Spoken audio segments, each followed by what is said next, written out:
Good morning, everyone. Welcome to the House of Government Operations and Military Affairs. We are taking a little more testimony on S39, an act relating to compensation and benefits for members of the Vermont General Assembly. And we have our Director of Legislative Ops here. So, Mike, would you introduce yourself and tell us a little bit of your thoughts on S39? Thank you. Mike Perron, Director of Legislative Operations, Office of Legislative Operations. May the 4th be with all of you. Did not know. When I look at S39, I gave testimony in Senate GovOps as well when the bill was in that committee. As the person who will be implementing and processing these changes and staffing and such the study committee this summer, the Senate, I did have some questions about the mechanics of it. I had sent a presentation to Andrea that I shared with Senate GovOps about the mechanics and the logistics of your pay and your expenses and how they are different and how your pay during a session is different than your pay during adjournment. And your expenses for that matter. So if you could take a look at that when you have a chance, it might help to clear things up. Specific to the bill, what I looked at, it's on page 8. There was the section on adjournment compensation. The 1/5 of annually adjusted weekly compensation set forth. That's what we call a per diem during adjournment. So it's 1/5 of your pay equals 1 day of pay. During the adjournment, one of the questions as far as mechanics I have is who is doing 180 timesheet entries every 2 weeks to process that pay? Because I believe that is the mechanism. If my staff, my office is the one doing that entry, that work, that presents a huge liability to us, entering 180 timesheets every 2 weeks, making sure we get everyone correctly, accurately every time. And so I would probably not want to absorb that type of liability for you all, and I would want you to enter your own timesheets every 2 weeks like the rest of the state of Vermont employees do. And if you don't enter your timesheet, then you don't get the pay. And that's a natural consequence and a natural progression for all state employees. So I think that's the way we would want to go with that. During the session, yes, sir. Just for people who don't know, we do that the way you kind of do your expenses. There's that you click on the time, report time. Mm-hmm. It's just a pretty easy, boom, boom, your calendar's laid out there. Is that still the way? It's the same interfaces as your expenses. Oracle is the system. It's a different format. It looks a little bit different, but it is a step-by-step kind of time entry process like that. The reason that I say you'd probably have to do that yourselves is because during the session, you're set up on an automatic payroll through SOV. You don't do timesheets. I don't do your timesheets. You just get paid on a weekly basis. The difference in this adjournment would be some legislators are going to be on study committees or joint committees that are authorized additional per diems. And so we'd have to have a way to enter those in separate from a weekly pay for everyone type thing. So just the mechanism of how we enter that was something that came to mind. Thank you. That brings up a question in my mind. Typically, when we write bills that have study committees that have compensation for them, it specifies typically that if you are already paid in another way, you don't get additional pay. So how would that work? I see what you mean. So if somebody is on a study committee and they're not a legislator, they're a state employee. Right. The state is already paying them their salary for work. They don't get extra compensation. Right. So neither should we, in my humble opinion. Why should we get paid double if we're on a study committee and we're getting paid A legislative salary during the summer or during adjournment? You see where I'm going with that? I can understand your point. Yeah, so would that be us asking for something above and beyond? This is not for you. No, This understood. is for the committee. Would that be us asking for something above and beyond what other state employees get? And I don't think that's right. I think we should be exempt just like they are. I think we'll have a healthy debate about that when we get into committee discussion. We'll put a pin in that for now. That's not why we have Mike here. Great. But that's a great question. Automatically got one day, and then the study committee work more than one day a week, you'd add a day. So one would cancel the other, And that would make more work for your office. not if you're filling out the form.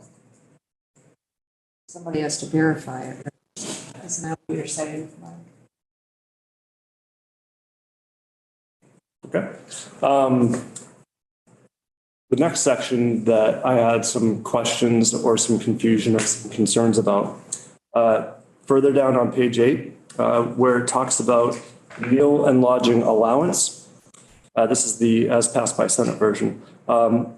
So it talks about each member shall inform the Office of Legislative Operations of the member's choice of the allowance or the reimbursement annually prior to the convening of each regular and adjourned session. And that member's choice shall remain in effect throughout the remainder of the session. What if people don't inform me? Because that happens. So I would need something to default to. So you need to inform me before the start of the session, and I'm going to have a handful, if not a dozen, legislators that haven't gotten that declaration to me. What's the default? Do they go to the allowance or do they go to the reimbursement? So some clarity on that would be appreciated. Mike, do you have a preference just logistically in terms of what that default would be? It's probably easier to do the allowance because it's more consistent throughout each week. So since we have our legislative council drafter here, while we're on that particular point, that makes a lot of sense to me that we should add that, but does the committee have any, if we see an updated draft of this, if we include, are there any problem with including the default to an allowance? If the person doesn't make a choice about reimbursables versus allowance, so the default would be taxable and they just get the per diem while we're in session. Okay. So, thank you. So then things got a little bit more interesting for me as I read through. So specifically talking about the meals allowance and the meals reimbursement. And it's the same is true for the lodging sections. If you look at the meals allowance section on page 9, down on line 9, it says that after the published in the Federal Register for the year of the session, for each day the house in which the member serves shall sit. So that's language that's been in there for a while. And what that means to me is Tuesday through Friday. That's when your house sits, right? So then if you go to the reimbursement part, down to line 13, it ends with that for each day in which the member serves shall sit, colon or semicolon, as well as meals for the night preceding the first legislative day of each week during the legislative session, which to me is Monday, right? So if I look at both of those compared to each other, people that choose the allowance are only authorized to get that allowance Tuesday through Friday. Oh, it's $69 per day because that's what it's set to this session. But for people that choose the reimbursement, they would be eligible for an additional day of Monday through Friday, up to $69 per day accounted for and sectioned off. So I didn't know if that was intentional, if that was the intent of it, but when I looked at that, I noticed an extra day. And the same is true for the lodging. On the following page, it follows that same language. And so is it 4 days or is it 5 days of that amount? Do you think we could solve that by saying that for members who choose reimbursement, that they're only eligible for reimbursements up to the amount that the people who get an allowance are in any given week for the number of the days the legislature is in session? So even if they happen to have an expense for a dinner because they came into Montpelier on a Monday night, it's not really about the Monday versus the Friday. It's just they're only eligible for a total amount that's equal to the expenses that somebody is getting for the number of days we're in session. Would that be a way to kind of create some equity that would be easy to manage? Then it's not about the day, it's about the amount.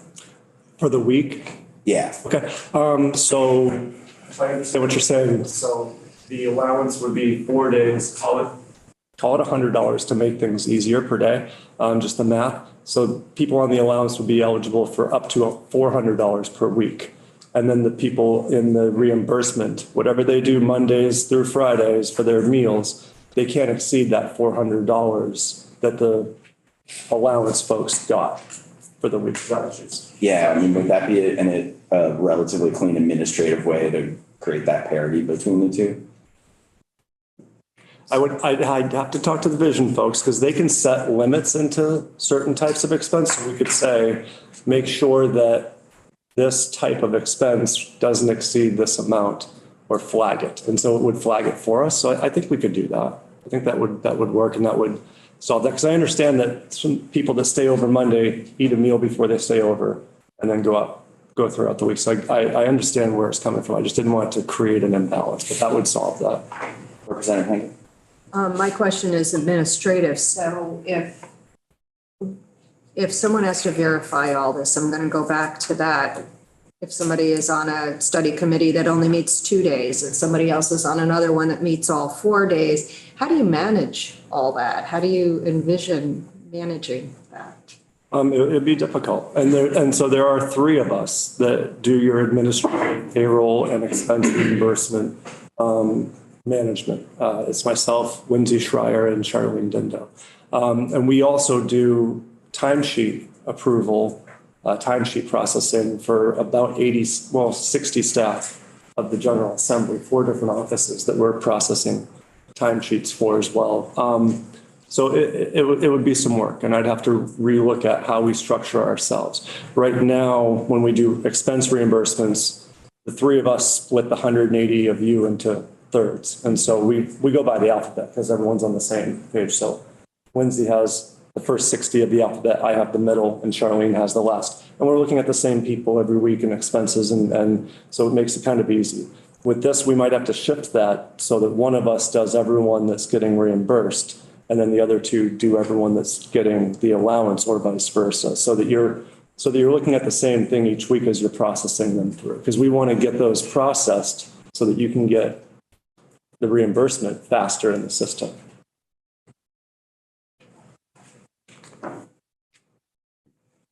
Do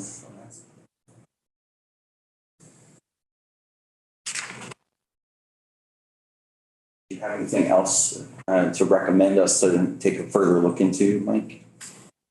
Not at this time. Those were the big kind of hurdles that I saw as I was going through. The lodging was kind of the same, and I would assume if you put a cap on the meals per week, the same would be true for the lodging reimbursement, that couldn't exceed the lodging allowance for a week. Would that follow the same logic? I guess that's a question for the committee. I think so.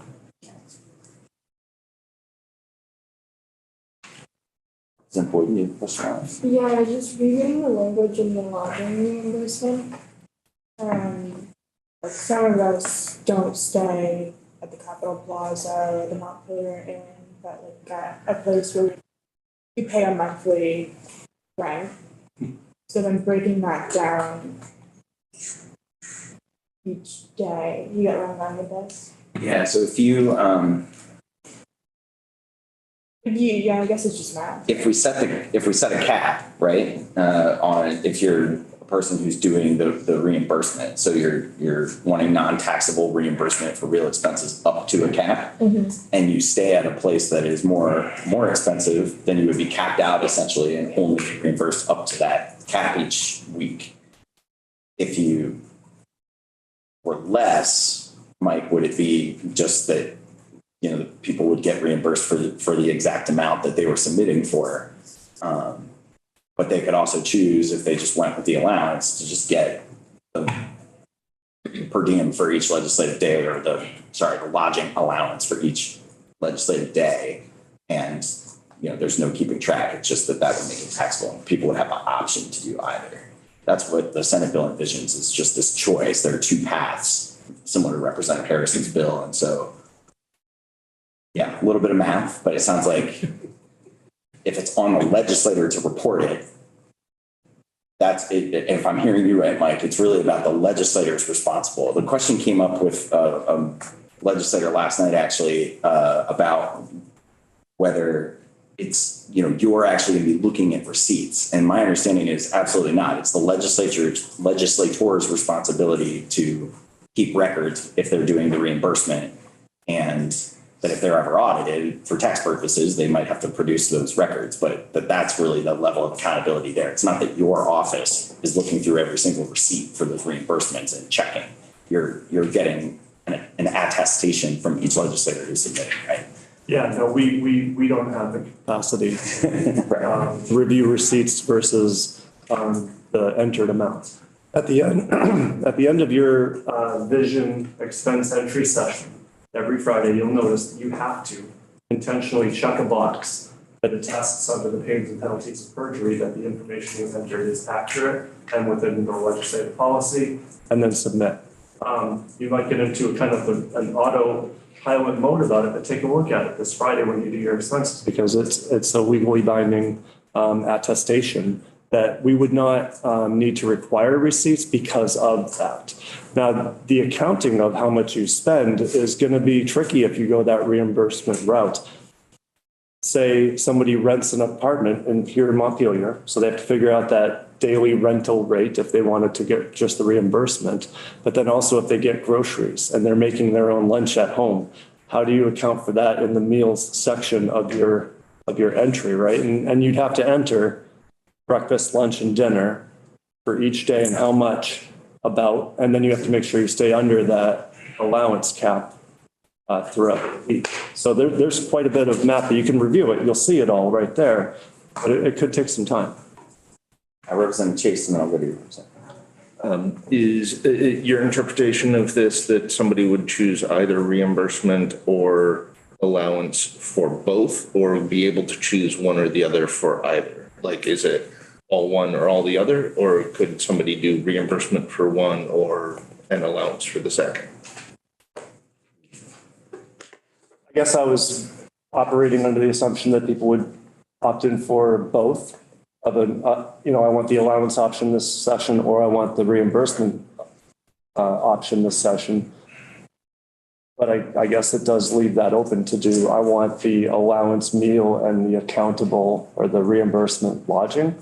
I guess it does leave that open for people to do. You just have to lock yourself in for the session. For the session.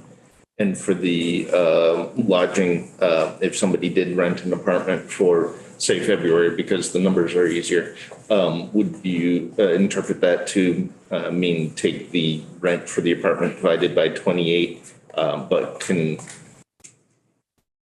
or divided by 16, like the 4 days for 4 weeks or 7 days for 4 weeks, and then only be allowed to claim 16 of the 28, or I'm not explaining it very clearly. It's confusing, yeah. Do you understand the kind of dichotomy there? Which would you interpret that to be stating in this? I'd have to think a little bit more on that, but at first glance, I would say if you have a monthly rent that you're responsible, because maybe you share a rent with 3 other people and the monthly rent of the place is this, so you divide it up 3 ways. Representative Chase owes 1,000, right? Of that, then you would break that out into weekly amounts that would, in 4 weeks, it would be $250 a week to get yourself to that 1,000 reimbursement of what you've spent. And as long as the total of that didn't exceed the allowance amount, it would be okay. It wouldn't just have to be almost half of the total amount because it's only allowed for 4 days. Correct. Thank you. Do you know the history of this? It's kind of weird to have essentially per diem, which I would think you couldn't split it, and actual expense reimbursement. Normally it's kind of like one or the other. Did we accommodate people by instituting a per diem at some point in time and not get rid of the other, or how do we end up in this morass? I'm not sure. This was in place when I started in 2017. My predecessor reported that this had been in place for her whole tenure here. Before her was Janet Miller. So Janet might have some more history to it than that. I know the process of entry has changed over the years quite a bit. How many of the 180 go with something other than a per diem? Now, I'm sorry, say again. how many toes would we step on if we just got rid of the receipt-based thing and just went with per diem? How many legislators currently go with the allowance? Yeah. All. You don't have another option, right? Well, you have the ability to go for actual expense as opposed to the per diem, which is a set amount. That's only off session. During adjournment, people will. Okay. But during the session, everyone's on the per diem allowance. Sorry. That's okay.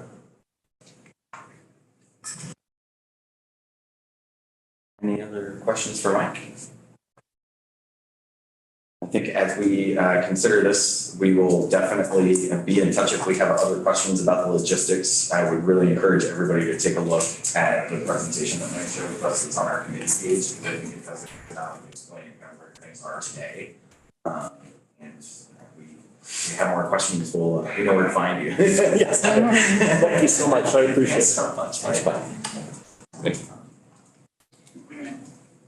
Great, so since we have a little bit of time, I want to maybe have a little committee discussion. We can start off with Representative Hango asked a great question about the way that we usually put in language when we're standing up, say, a summer study committee, where the members who are attending are, say, you know, it's the agency director or the commissioner, where it's someone who has a full-time salary that's in the employ of the state. They don't get a per diem compensation, but we put language in that says others, including legislators, will be compensated at a per diem rate. And I think Representative Hango, you were concerned that if we have a 1 day in the off session that we're allowed to clean for doing constituent work or participating or doing legislative research, you know, something that was legislative activity, and we were able to get a per diem, that might be kind of like double dipping. I think people might have thoughts about that. I do. So go ahead and send it around. I think my interpretation of the presentation we got from the presenter of the bill was that a 1 day pay was for community stuff.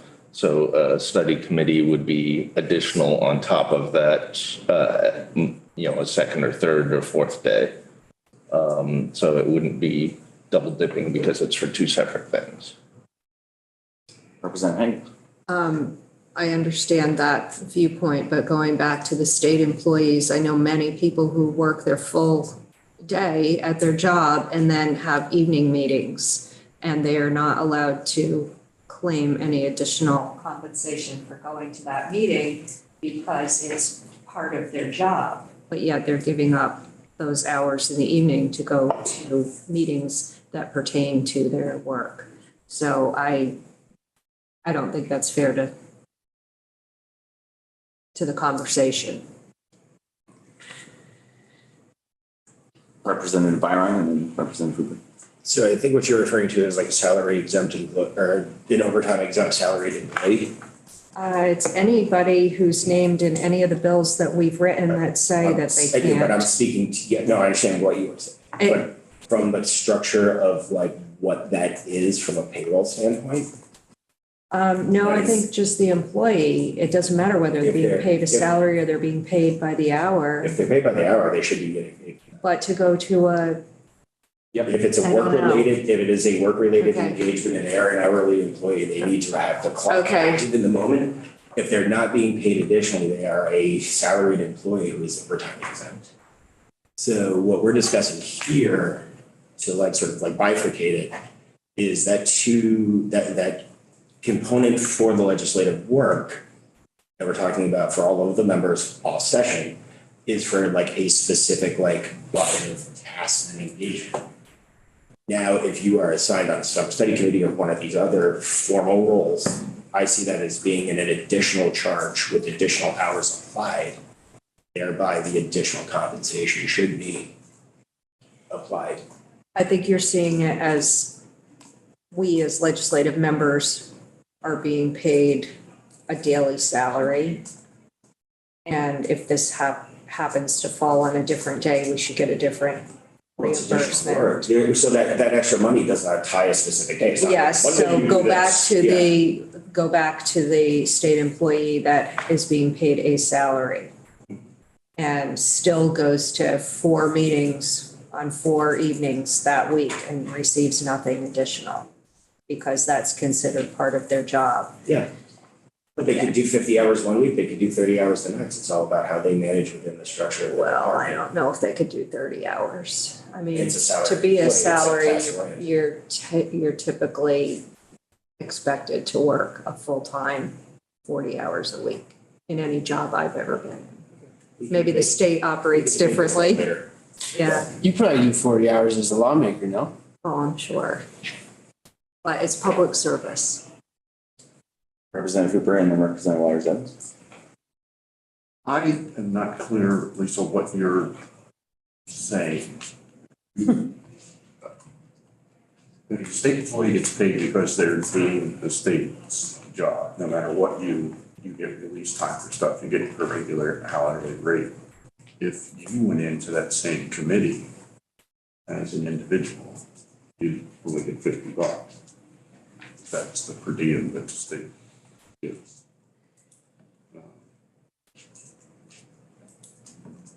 Yes, but when we write bills, we specifically write in there that they cannot get the reimbursable allowance and their regular salary. So my question is, why do we even have that in there? Well, that's a personnel rule, so Yeah, but we write it into all of our we bills. should, We are writing it into the bills though, so that people who are not, a commissioner or an agent of the state in some way that have, salary and benefits and are doing that as part of their office. So if you're the secretary of the Agency of Digital Services, you're a compensated, overtime exempt official that's asked to, join a task force. But if you're a member of the public who's asked to sit on that board, you wouldn't have any other compensation for that time unless we have that per diem. And if you're a legislator, you wouldn't have any compensation unless we had the legislative pay apply. So does that only apply to exempt state employees, that clause that we put in almost every bill about study committees? Good question for legislative council. I think it's mostly exempt employees, but maybe not all. Yeah, please. Ms. Carvey, please. Thanks for joining us. Jeff Harvey, Legislative Council. I was just looking at our standard language, which I think we changed a little bit to reflect the language that is in statute, which I'm now skimming through.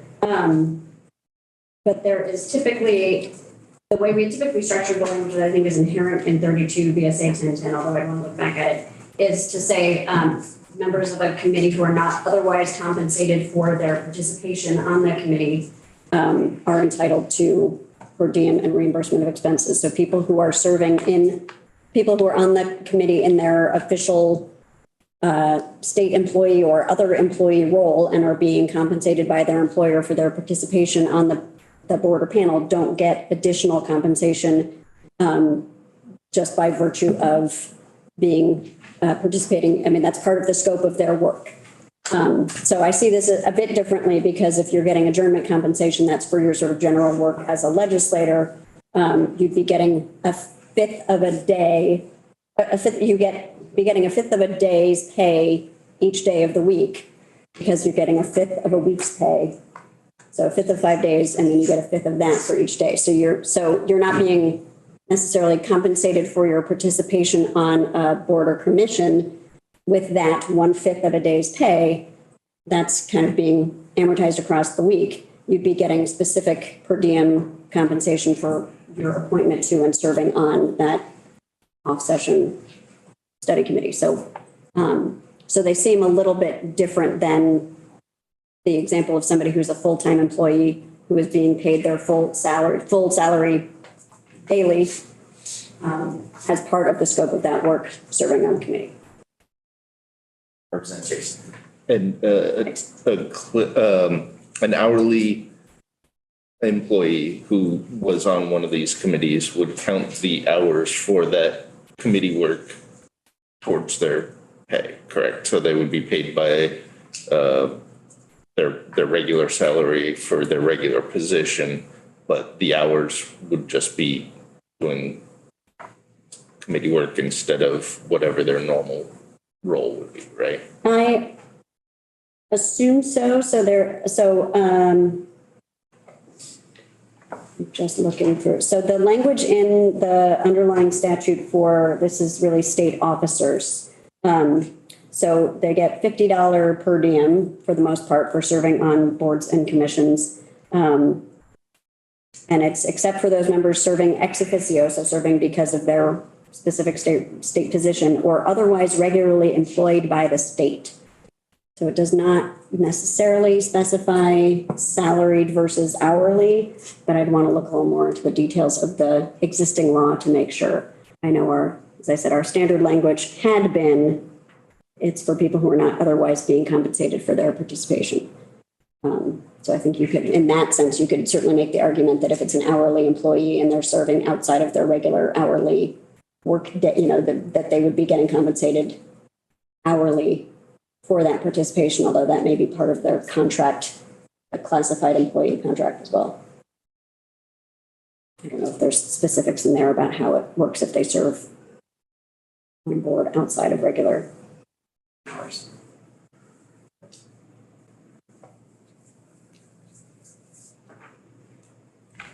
Representative Hoover.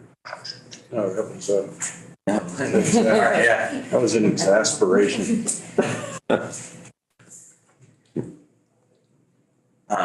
So I think we have an ongoing conversation that we have tasked in our version of H-125 that I think is making its way through Seneca bots right now.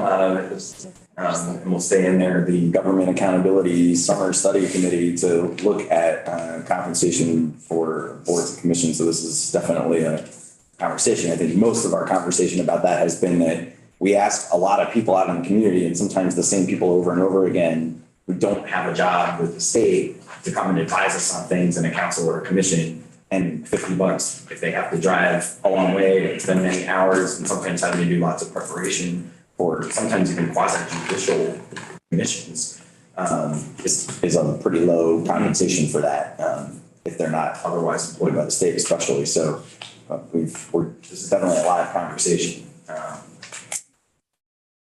I don't know that we'll resolve it in the context of this bill, but I think it was worth taking a little journey down that path. Appreciate Jen being willing to enlighten us as much as possible. Representative Waters Evans, did you have a question? I think I might have missed you in my queue. No, I sort of did, but it's long gone. Sorry about that. No, it's okay. I think it was addressed somehow in this.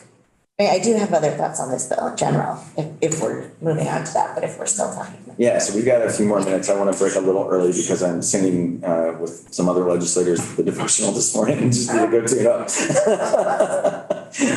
So yeah. In my mind, the purpose of this bill, and it may relate a little bit to what Representative Hader was asking, is that it's opening some avenues for different people to do this job, right? In my mind, that's what the point of it is. And in that regard, it's important to compensate people for the work that they're doing so that they can have a freer schedule or they can take other employment, as many or most of us do in the time when we're not here, that enables people to do this job and still be able to, pay their mortgage and stuff. So in my mind, those are two different things, at least the salary thing and this. But generally, I think this is really important, and I think however it pans out with the little details, I think it needs to happen.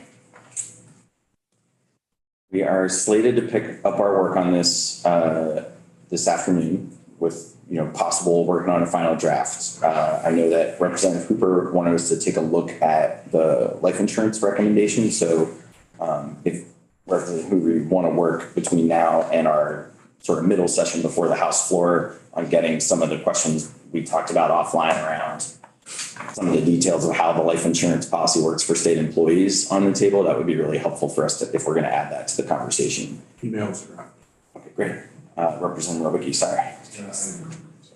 Wanted to share that I do support this, and I hope we can pass it out there, but I also want to recognize that there are people who might not do that, and I'd like to also see if we can put the opt-out clause in here, that if people feel strongly enough that they can opt out. And I don't know if that's possible now, right? People opt out of taking a salary. There are people who will email me or say to me, I was absent last week. I was absent. I'm going to be absent in the future for a personal engagement. I do not wish to be paid for that, and we have to take action to subtract that pay from their salary. So maybe they can do it already, but certainly I want to recognize that there may be people who feel strongly enough that they want to opt out. I think on that note, just personally, I feel like if people have the means to do this service and really don't need to be compensated, they could donate their salary to charity or one of the organizations the state works with. But I think that starting from a place of, equal compensation for equal work as much as possible is a value that I bring to this conversation. And I think, if people have outside means, they're the ones who get to serve. And my approach to this whole conversation has been, it's about people who, I talk to people all the time who make excellent legislators who just couldn't even think about doing this because they'd have to give up their job for the whole year because most people can't do a job like I do that'll let them do 3 or 4 days worth of work at another job every week for 5 months. So it's a tricky conversation. I realize it brings up a lot of debates. Representative Hooper and then Representative Hango. I agree. If it'd probably be a matter of public record who was taking and who wasn't. I think that would be a very bad deal, campaign wise or any other wise, where it's a matter of housing. I actually have sent this out to my Front Porch Forum districts in the New North End, and I got absolutely no resistance and a bunch of emails saying, yeah, that makes sense. When you put it in the context of get the old graybeards out of there and get some people to know what's happening, kind of equity issue. Representative Hango. Thanks. I just want to say that the current system works okay. If you don't want to get paid for a day, Ledge Operations does a good job with keeping it separate and making sure that happens if you request that. And I also think people's personal circumstances could change at any time. So it might be that opting out turns out not to be the best thing for certain people. So, and I don't want to turn this into a haves and have-nots, this discussion. So I think we should just go with this the way it is for now. Representative Boyden, and then I'll get back to you, Representative Chase. On the conversation of opting in or opting out, I'm wondering if for the benefits portion, if possibly that should have an opt-in, opt-out clause, because that from what I'm seeing in the language right now, it doesn't. Jen, that's a great question for Legislative Council. And my read was for the benefits, this is like the healthcare portion that they included. Yeah. That is entirely the legislator. It's available, but it's not a mandate that everyone is covered, right? It's an entitlement, so you were entitled to it. It does not mean you have to claim it. I mean, I think, look to Mike, but I think if a member just didn't put expenses into vision, they wouldn't be paid up for those. That's correct. Yep. Does that satisfy your concern about it? It's available, you're entitled to it. Right. But Right, it's a benefit. If you're covered by another policy, I think the insurance has like if my wife and I both have the same policy, her birthday comes before mine, so it gets billed to her. They don't allow you to double dip. Cheers. Philosophically, I appreciate the opt-out idea, but operationally, I feel like that would just add another layer of work to Mike's team, and so for that reason, I would not support that particular clause. I do think maybe we should ask the group as the allowance versus expenses, one or the other or both or neither kind of thing.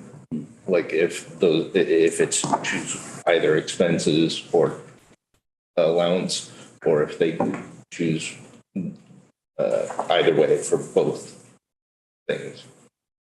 Just for clarity, Jen, right now, the way it's written, if you choose to do reimbursement, it's for both the lodging and the meals, or is it? It's set up so that a member can choose for each. So a member who elects, in both cases, it says each member shall receive either a meals allowance or reimbursement of actual meals expenses. And then it talks about informing, or I guess we talked about a presumption, but like a default. But no, it's structured so that you could do either or both. So that's a good question for us to try to give some feedback on here. So does the committee have, and Representative Chase, we'll start with you. Does the committee have strong feelings about, trying to streamline this at all by saying if you choose? I think my answer is similar to the opt-out clause. It seems operationally to choose either expenses or allowance, and it would apply to both, would, I think, make Mike's job easier. So, Mike, this is a question for you. So when I go on to do legislative expenses today, and there are categories, so there's the meals and there's the lodging. And since I do travel, I just click travel and I click meals. And then those have their own sort of things already. Is it operationally that different if somebody does an allowance for their lodging and then does reimbursement for their meals? So vision already separates your taxable expenses from your non-taxable expenses. Your mileage, for example, is not subject to tax on Holden. When you do your expenses tomorrow, after you attest, it brings up a summary screen. That summary screen will say your total expenses are this, your taxable expenses are that. The system does the math for you, and then that taxable expense amount is what goes to your next paycheck for taxable. So it sounds like it wouldn't be too much different if somebody opted to be reimbursable for one and allowance for the other. No, from our standpoint, once they walk into that for the session, then it's fine. We can just set templates and assign you to that template. What we were concerned with was people walking down the hall on Friday, might be doing taxable this week. And then. Okay, so like committing, like when you go in, like don't toggle in and out. And Sorry, I didn't mean to interrupt. and just be clear, the language addresses that now. Okay. Yeah. Yes, the language, allows you to change if you really need to, but kind of tries to make it not, it says, unless the member notifies Mike's office in writing that the member needs to change the choice due to a change in circumstances or for another compelling reason. So that's our subtle way of trying to say, please don't toggle back and forth. Okay, well, the bells are ringing, so we will pick this